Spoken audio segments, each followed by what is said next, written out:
1 tahun yang lalu sebelum zamannya booming pendaftaran calon presiden, guru saya, Abah Aos, memaklumatkan kepada seluruh muridnya untuk memilih Pak Anies. Dan waktu itu saya tidak bertanya kenapa.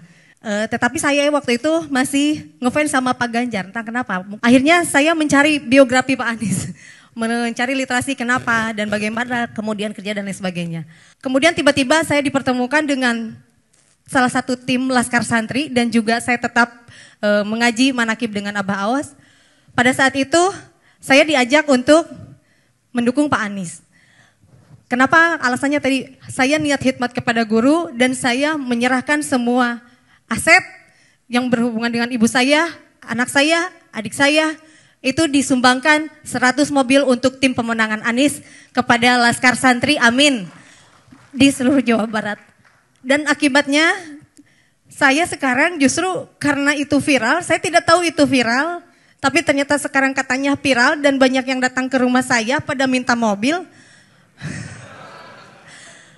Dan banyak juga yang minta APK, karena khawatirnya waktu itu tim Anies ini APK-nya paling miskin. Nah yang ingin saya pertanyakan Pak, apakah saya ini akan terjerat hukum? Katanya saya udah dilaporkan ke Bawaslu, kemudian ke aparat-aparat hukum yang lain, kemudian saya juga diaudit dan lain sebagainya.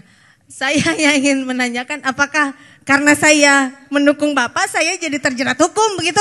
Padahal kan saya hanya lillahi ta'ala niat khidmat ke guru, alhamdulillah. Oke. Apakah memang semua pendukung Pak Anies akan disepertikan saya gitu? Karena hampir setiap keluar rumah takut, terus kemana-mana disorot gitu. Padahal tidak mengharap apa-apa, saya hanya ingin punya pemimpin yang baik, yang amanah.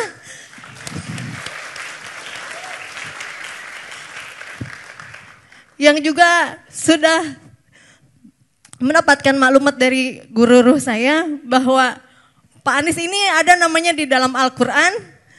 Amin itu disebutkan 14 kali dan Caimin itu adalah wakil presiden ke-14 kali. Dan mudah-mudahan itu memang menjadi doa presiden 2024 adalah Pak Anies Rashid Baswedan, amin. Terima kasih atas dukungan Ibu yang luar biasa, keikhlasan Ibu mendukung itu. Teman-teman sekalian, yang disampaikan Ibu Eka adalah hal yang kami sering dengar.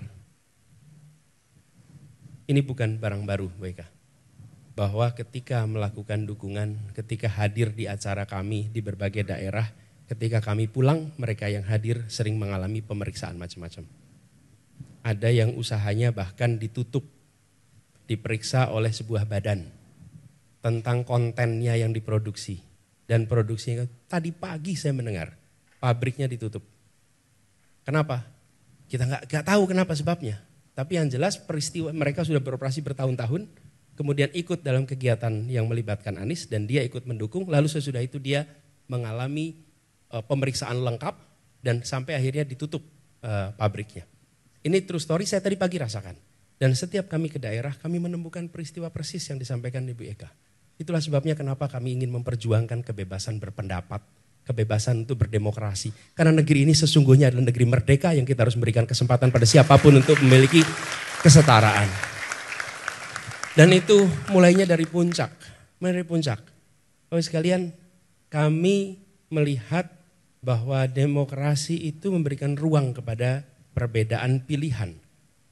Dan ketika ada perbedaan pilihan, negara harus mengambil sikap netral atas perbedaan pilihan itu. Kalau negara tidak mengambil sikap netral, maka kita bukan lagi demokrasi. Jadi perjuangan kami sekarang itu malah menjadi makin yakin bahwa kita berjuang untuk mengembalikan agar demokrasi yang sesungguhnya bisa hidup di negeri ini. Bukan demokrasi yang semu seperti ini. Jadi Bu, apa yang Ibu kerjakan, apa yang Ibu alami itu dialami semua. Ibu, kita berjuang sama-sama di sini dan menurut saya seluruh rakyat Indonesia seharusnya memilih kebebasan. Mau pilih nomor 1 boleh, mau pilih nomor 2 boleh, mau pilih nomor 3 boleh. Dan negara tidak boleh memberikan sanksi, tidak boleh bersikap tidak netral atas itu semua. Dan mudah-mudahan Ibu di Sumedang dengan Ibu bicara di sini, mudah-mudahan tekanan-tekanan pada Ibu itu malah justru berkurang, tidak bertambah.